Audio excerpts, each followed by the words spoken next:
देखो, ये निज अनुभव की बात है। मन भजन के लिए तैयार नहीं है।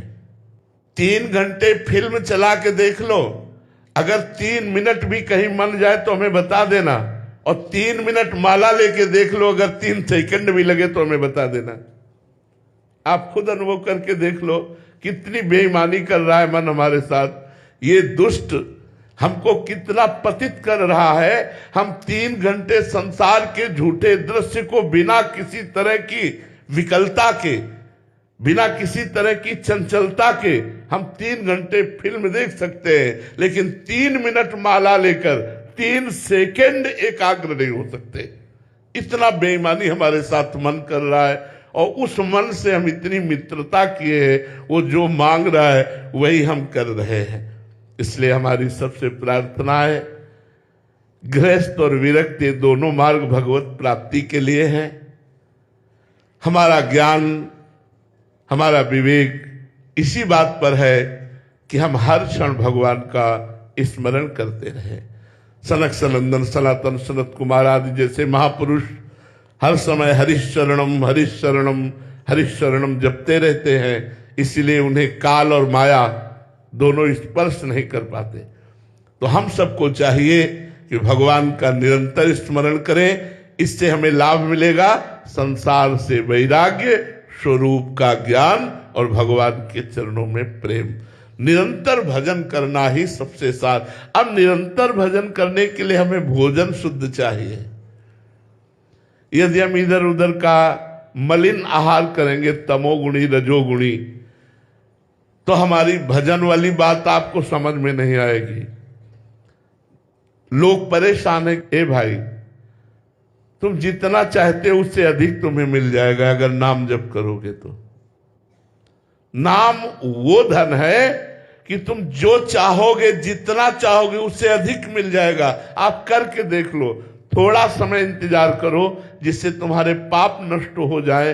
पूर्व में जो हमारे पाप कर्म बन गए हैं, जो हमें बाधा पहुंचाने के लिए तत्पर है, नाम भगवान उनका नाश कर दे।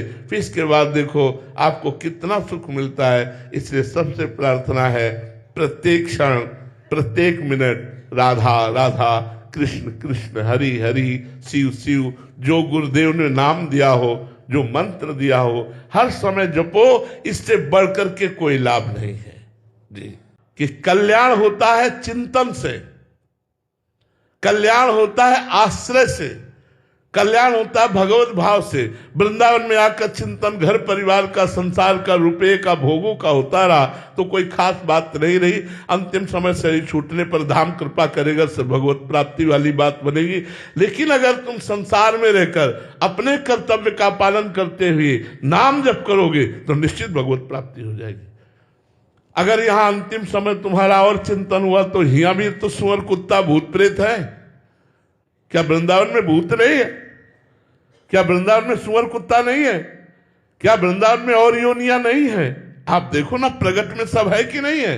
तो हमको प्रधान बात, वृंदावन बस के इतनो बड़ा सयान, जुगल चरण के भजन बिन निमिष न दीजे जान। खास बात भजन है। इसलिए जहां भी रहो भजन करते रहो, भगवान के आश्रित रहो, धर्म पूर्वक रहो। भागने की कहीं जरूरत नहीं भैया, कहीं जरूरत नहीं भागने की। महाराज जी आपने बोला वृंदावन में सुअर कुत्ता है तो देखने को मिलते हैं, भूत भी महाराज जी कैसे कैटेगरी के भूत होते हैं हमारे? जैसे किसी ने आत्महत्या कर ली, या किसी का अचानक एक्सीडेंट हो गया, या कोई बहुत महत पाप किया, कोई बहुत बड़ा पाप किया, तो ऐसे हमें कई भूतों के दर्शन वृंदावन में हुए हैं, कई भूतों के दर्शन हुए हैं। वो संतों के पास अपना कल्याण कराने के लिए आते हैं। यहाँ है वृंदावन में, यहाँ है भूतेश्वर भगवान के शासन में है।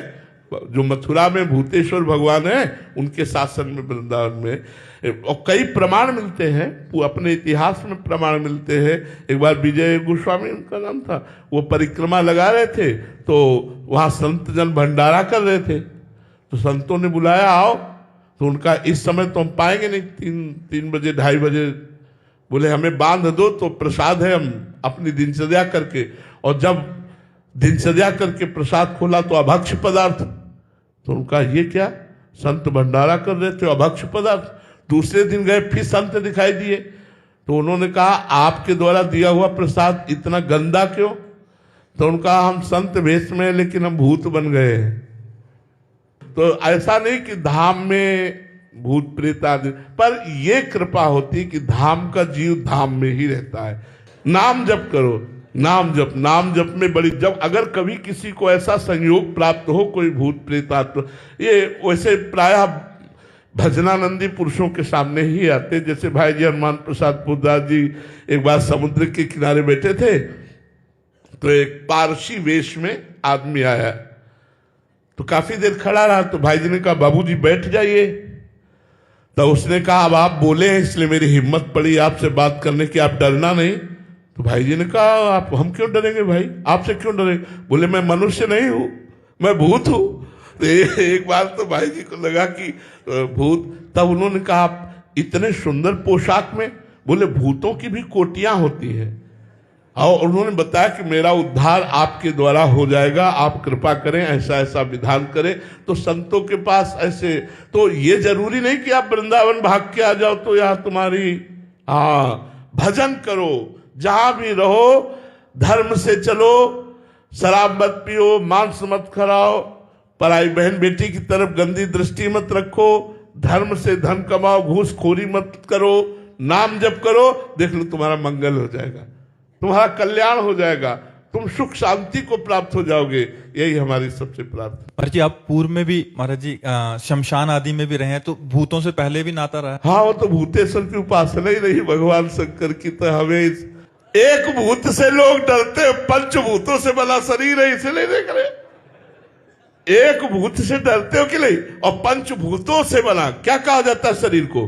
पंचभूतों से बना है ना यार। भूत से क्या, वो तो एक, हम तो 5 भूतों से बने शरीर में रह रहे। जब इससे डर नहीं लग रहा तो उससे क्या डर लग रहा है? खूब नाम जप करो, भगवान के आश्रित रहो। महाराज जी एक बार और, भूत दिखते कैसे हैं महाराज?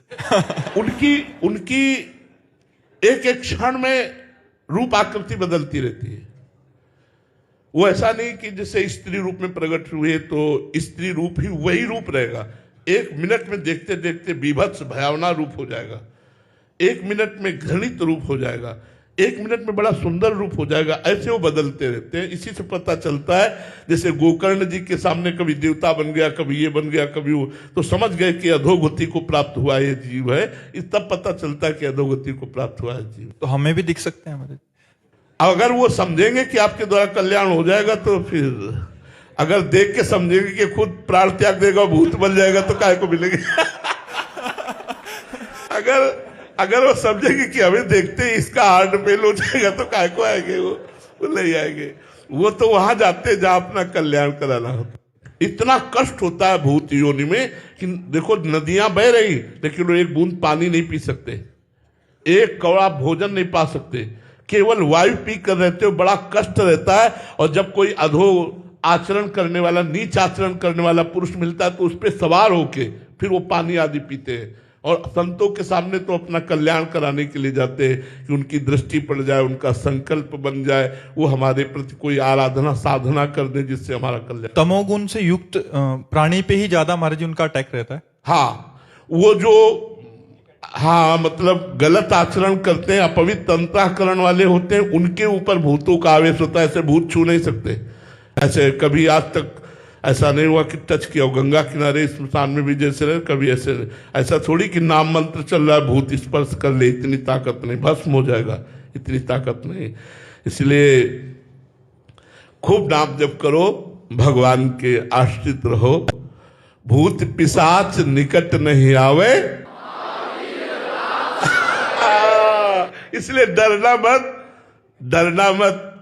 भगवान का नाम, भगवान के भक्त का नाम उच्चारण किया, कोई निकट नहीं आ सकता। भगवान के नाम में, भगवान के भक्त में बड़ी सामर्थ्य है।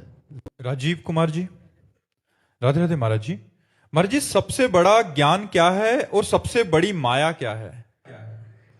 सबसे बड़ा ज्ञान है अपने स्वरूप का बोध हो जाना, और सबसे बड़ी माया है भगवान का विस्मरण हो जाना। भगवान को भूल जाना सबसे बड़ी माया है। माया का सबसे बड़ा प्रभाव है कि सत्य भगवान को छुपा दिया।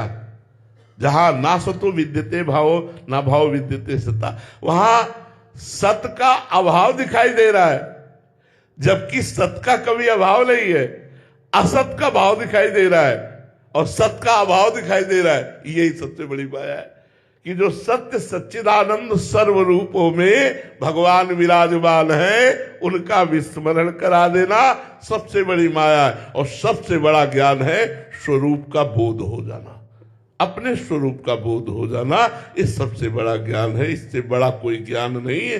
आत्मस्वरूप का बोध हो गया, वो परम ज्ञानी है, वही परम शांति को प्राप्त होता है। श्रद्धावान लभते ज्ञानम तत्परा संहितेन्द्रिया ज्ञानम लब्ध्वा परम शांति मचिरेणादि गच्छति। तो आत्मस्वरूप का बोध हो जाना सबसे बड़ा ज्ञान है और भगवान का विस्मरण हो जाना ये सबसे बड़ी माया है।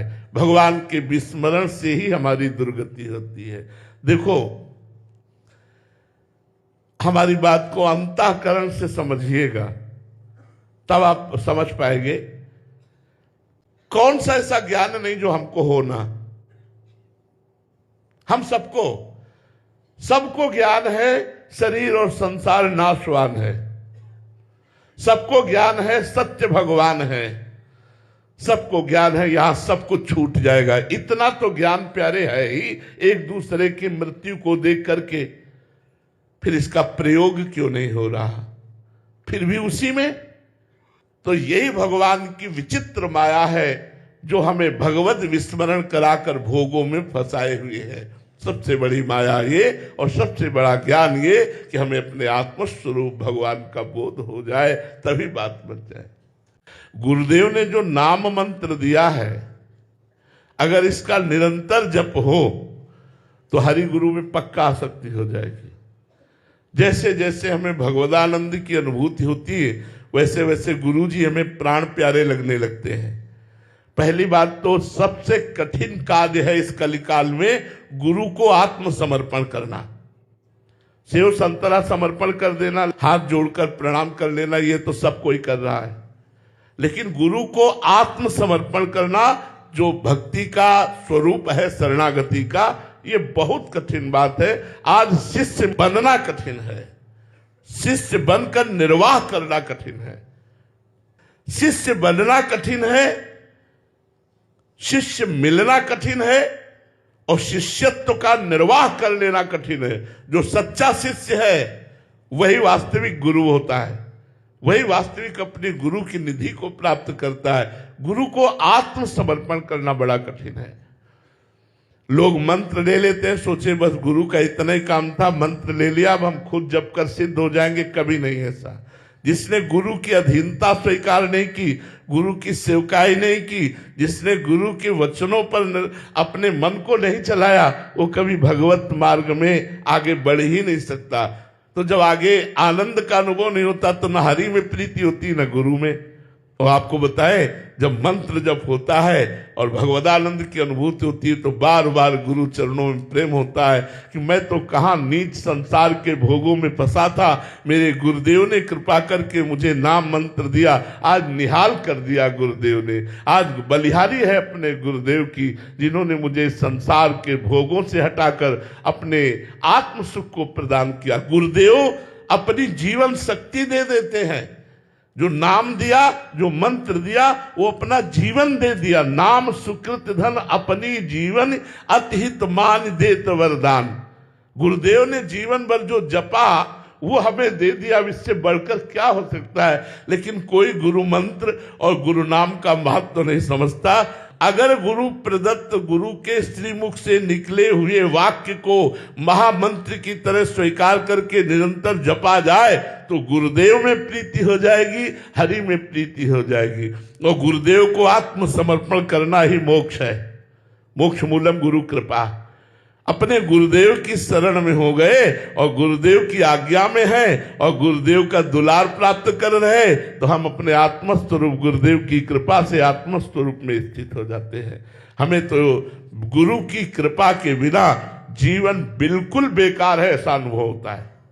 गुरु की कृपा के बिना जीवन का कोई महत्व नहीं। आप चाहे जितने बड़े वैभव संपन्न हो, उसका कोई महत्व नहीं है। यदि गुरु कृपा है तो आप आंतरिक संपत्ति के अधिकारी बनेंगे। बाह्य संपत्ति का कोई महत्व नहीं है। बड़े बड़े सम्राट मर के चले गए। आपने गुरु भक्ति की तो आपकी स्थिति कहाँ है, गुरु में प्रेम कितना है? अगर गुरु में प्रेम नहीं तो इष्ट में प्रेम नहीं। गुरु को छोड़कर गुरु का अनादर करके यदि बड़ी से बड़ी तपस्या भी की जाए तो भी भगवत प्राप्ति कराने में समर्थ नहीं है। आज इसका बड़ा अभाव है। आज इसका बड़ा भाव है कि हम गुरु की अवहेलना, गुरु का अनादर प्रायः छोटी छोटी बातों में कर देते हैं। बड़ी बात तो बहुत बड़ी बात है। आत्मसमर्पण किए बिना अध्यात्म का प्रकाश नहीं हो सकता। अपने गुरु को जो आत्मसमर्पण कर देते हैं वो जीते जी मोक्ष पदवी पर विराजमान है। जीते जी वो परम पदवी में विराजमान। बलिहारी उस शिष्य की जो गुरु की अधीनता लेकर चलता है, जो गुरु की आज्ञा पे चल रहा है, बलिहारी उसके चरणों की। नहीं तो प्रायः सब स्वतंत्र। माया ने आपको चक्कर में डाल दिया, फंसा लिया। कंचन, कामनी और कीर्ति, इन तीन खाइयों को जो पार करता है वही बहादुर भगवान को प्राप्त करता है। वही बहादुर आत्मस्वरूप को प्राप्त होता है जो इन तीन को पार कर जाए। कंचन ने चित्त का अपहरण नहीं किया, कामिनी के संग की लालसा नहीं हुई, और कीर्ति ने जिसको हर्ष नहीं प्रदान किया वही भगवत तत्व का अधिकारी होता है। जो कंचन, कामनी और कीर्ति पर विजय प्राप्त करता है। काछ वाच मन निश्चल राखे, धनि धन जननी तेरी दे, भड़ नरसैया दर्शन पावा। नरसिंह जी कहते भले भाग्य जो हमें ऐसे के दर्शन हो जाए जो लंगोटी का पक्का, वचन का पक्का और मन का पक्का, ऐसा जो हो वो दर्शनीय है, वो जगत बंदनी है, वो जगत को पावन करने वाला है। भगवान की कृपा का आश्रय लेकर गुरुदेव की कृपा में जीवन व्यतीत करने वाला ही इस अध्यात्म मार्ग का परम प्रवीण वो योद्धा बन जाता है। काम क्रोध आदि पर विजय प्राप्त करके सच्चिदानंद सुख में स्थित हो जाता है। शिखा मिश्रा जी, राधे राधे महाराज जी। महाराज जी, श्री कृष्ण के प्रिय अर्जुन जैसा बनने के लिए हमें क्या करना चाहिए? हम उनके चरित्र से बता सकते हैं कि अर्जुन जी के हृदय में भगवान श्री कृष्ण के सिवा किसी का स्थान नहीं था। उठते बैठते, खाते पीते, चलते फिरते हर समय श्री कृष्ण नाम चल रहा था। और श्री कृष्ण की अधीनता, दो बातें थी, श्री कृष्ण की अधीनता और श्री कृष्ण सुमिरन। एक प्रसंग तो ऐसा आता है कि अर्जुन के रोम रोम से श्री कृष्ण नाम निकल रहा था और वो शयन कर रहे थे। नारद जी, भगवान शंकर, पार्वती जी, ब्रह्मा जी, ये सब उपस्थित हो गए और सबने देखा कि अर्जुन के रोम रोम से श्री कृष्ण श्री कृष्ण श्री कृष्ण सोते समय निकल रहा है। अर्जुन तो भगवान नर नारायण के अवतार हैं, हम लोग तो जीव कोटि के हैं, वो ईश्वर कोटि के हैं। फिर भी यदि हम भगवान श्री कृष्ण की अधीनता और भगवान श्री कृष्ण का निरंतर नाम जप करें तो भगवान हमारे नित्य सखा है। भगवान हमारे नित्य सखा है। वो वैसे ही प्यार करने लगेंगे जैसे अर्जुन जी से करते हैं। दो बातें, श्री कृष्ण को आत्मसमर्पण और श्री कृष्ण नाम जप निरंतर। सचिन गर्ग जी, राधे राधे महाराज जी। महाराज जी, कैसे पता चलेगा कि अब मैं निश्चित ही लाडली जी के पास जाऊंगा शरीर त्यागने के पश्चात? ऐसा कोई लक्षण हृदय में या बाहर हाँ, किसी से मोह ना होना,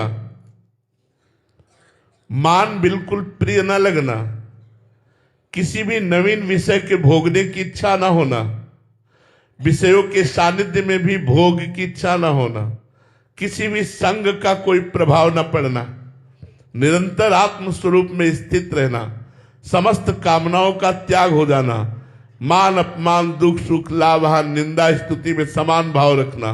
अगर ये लक्षण आ रहे हैं तो आपका आखिरी जन्म है, आप मुक्त हो रहे हैं, आप मुक्तावस्था को प्राप्त हो रहे हैं। यदि ये आपके अंदर लक्षण है और निरंतर भगवान का स्मरण, श्री जी का स्मरण है, शत्रु मित्र समझान मान ईमान अपमान सम, दुख सुख लाभ न हानि, यह जो कृपा हरिवंश की। और भगवत प्रेमी महात्माओं के संग से ऐसी स्थिति आ जाती है।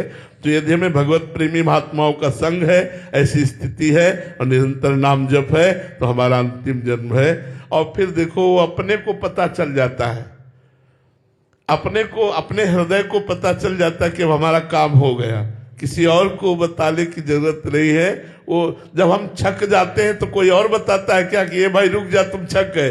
वो अपने आप हृदय कर, जैसे गोस्वामी तुलसीदास जी बोल पड़े, हृदय बोल उठा पायो परम विश्राम, अब परम विश्राम मिल गया, अब जन्म मृत्यु के चक्र में नहीं भटकना, ये राम जी की कृपा से हमारा काम बन गया। वो हृदय बोल उठता है कि अब हमारा जन्म नहीं होगा, हमारा काम हो गया। ये अपने को अनुभव में आता है। खूब भजन करो, ऐसा अनुभव हो जाएगा। मयंक जी, राधे राधे महाराज जी। महाराज जी, मोह को प्रेम में कैसे परिवर्तित करें? आपके जैसे सभी से निर्मोही प्रेम कैसे हो? जब हम सब जगह भगवान देखते हैं तो हमें सबसे प्यार है, पर मोह किसी से नहीं है।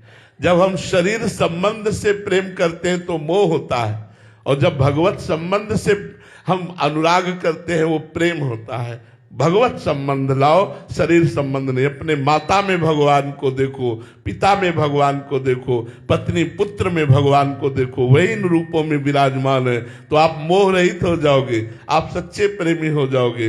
हम भगवान का विस्मरण करके जब शरीर भाव में होते हैं तब हम मोह में होते हैं, और जब भगवत भाव में होते हैं तब हम प्रेम में होते हैं।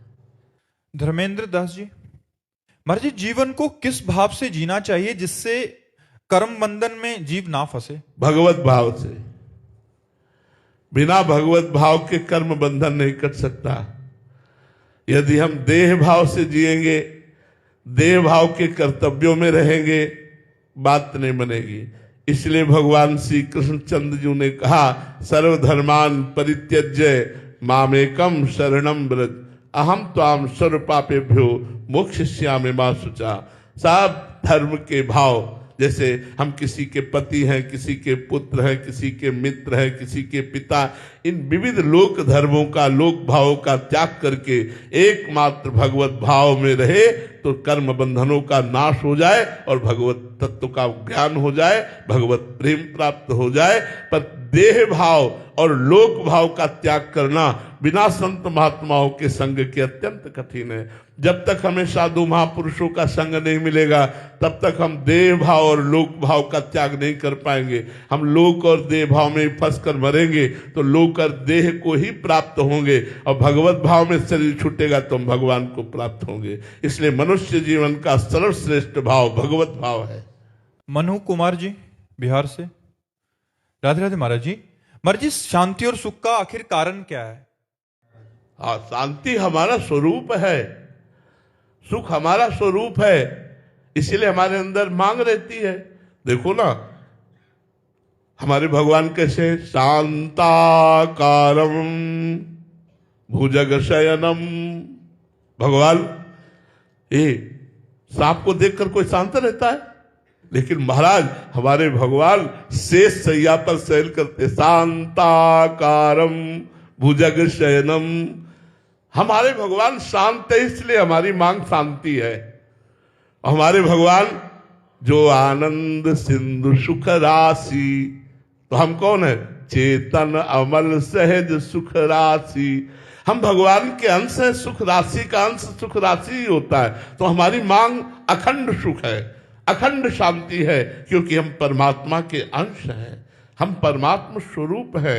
हम अपने को भूल गए हैं। अब हम चाहते हैं भोगों में शांति, सो है नहीं, सो है नहीं। कितना भी भोग लो, बड़े बड़ों को भ्रम हो जाता है कि भोगों में सुख है, शांति है। भ्रम हो जाता है, भ्रम हो जाता है। जब भोगों का सानिध्य मिलता है तो परमात्मा सुख के मार्ग में चलने वाले पथिकों को भी भ्रम हो जाता है। भोग सुख का त्याग करने से ही शांति प्राप्त होती है। त्यागात शांति अनंतरम, न कि भगवान ने लिखा भोगा शांति अनंतरम, और हमारा मन सिखाता है भोगा शांति अनंतरम। अगर भोग मिल जाए, भोग लिए जाए तो मन शांत हो जाएगा। तो हमारी शांति की मांग है, सुख की मांग है। उसका कारण है कि हम शांत स्वरूप सुख सिंधु भगवान के अंश हैं और वो भगवान से ही प्राप्ति होगी।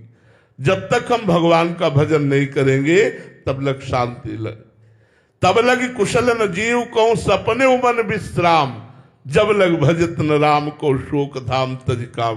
खूब भजन करो तो शांति और सुख दोनों प्राप्त हो जाएंगे। और इन्हीं की चाह हमारे अंदर है, पर गलत जगह हम ढूंढ रहे हैं। भोगों में न सुख है न शांति है, एक जलन है, तृष्णा है, एक बहुत बड़ी अशांति है भोगों में। हर कामना शांति का नाश करती है, ना कि शांति प्रदान करती है। ये भ्रम सबको बना रहता है कि यदि कामना की पूर्ति हो जाए तो हम शांत हो जाए। लेकिन भाई, ये हम शास्त्र संतों से अपने हृदय से भी बात कहता हूं कि कामना का त्याग ही शांति है, कामना की पूर्णता कभी नहीं हो सकती। हमारे जीवन का परम उद्देश्य आत्मस्वरूप भगवान में प्रेम होना है।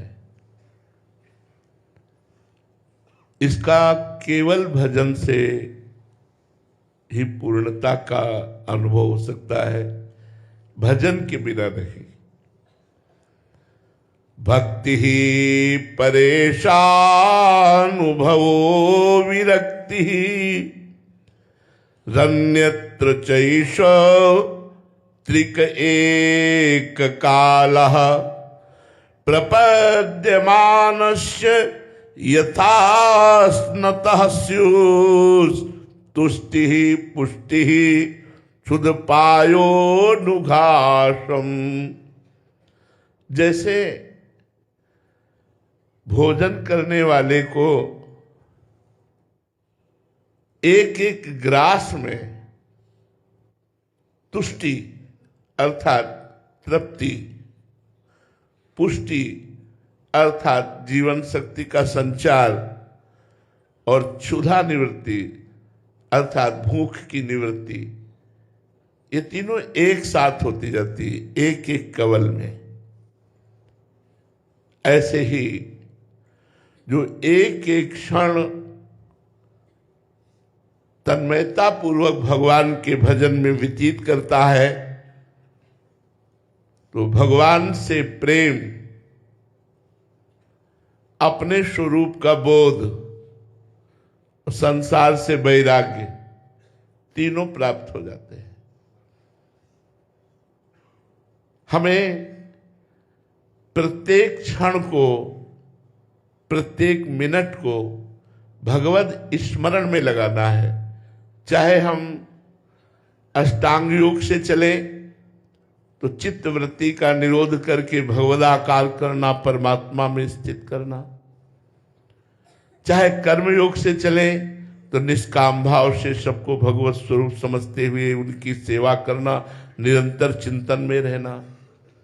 चाहे हम सांख्य योग से चले तो अपने स्वरूप में स्थित रहना, सब चिंतन शून्य कर देना। मुख्य भाव है संसार का चिंतन छूटना। यदि हम शरीरों का चिंतन करते रहे, भोगों का चिंतन करते रहे, नाना प्रकार के नानात्व का चिंतन करते रहे, तो हमारा मनुष्य जीवन व्यर्थ चला जाएगा। इस कलिकाल में ध्यान बड़ा दुर्लभ विषय है, क्योंकि वायुमंडल, भोजन, वृत्तियां, ये सब ध्यान के अनुकूल नहीं है। कृतयुगे ध्यायतो विष्णु, त्रेतायाम यजतई मखई, द्वापरे परिचर्यायाम कलो तद्धर कीर्तनात्। त्रेता में यज्ञ के द्वारा भगवान को रिझाया जाता था, द्वापर में पूजा के द्वारा, लेकिन कलयुग में केवल भगवान नाम जप। जो हर समय हर क्षण भगवान का भजन करता रहता है, उसे संसार से वैराग्य, उतना जितना भजन किया है, अपने स्वरूप का ज्ञान और भगवान से प्रेम, बहुत सुंदर मार्ग है भजन मार्ग। ये गृहस्थ विरक्त कोई भी इसे अपना सकता है। हर समय मधुर मधुर भगवान का जो गुरु मुख से मिला हुआ नाम है या मंत्र है, निरंतर जपना चाहिए। देखो हमारा जो स्वरूप था, जो स्वरूप है, वही स्वरूप रहेगा, उसमें कोई अंतर नहीं पड़ा। अंतर पड़ा है अंतःकरण में। हमें अंतःकरण को सुधारना है भाई, स्वरूप को नहीं कुछ सुधारना। स्वरूप तो निर्विकार चैतन्य घन एक रस था, एक रस है, एक रस रहेगा।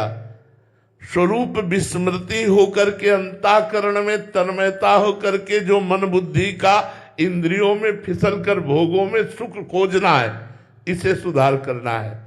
इसे एक एक वृत्ति के द्वारा जब हम भजन करते हैं,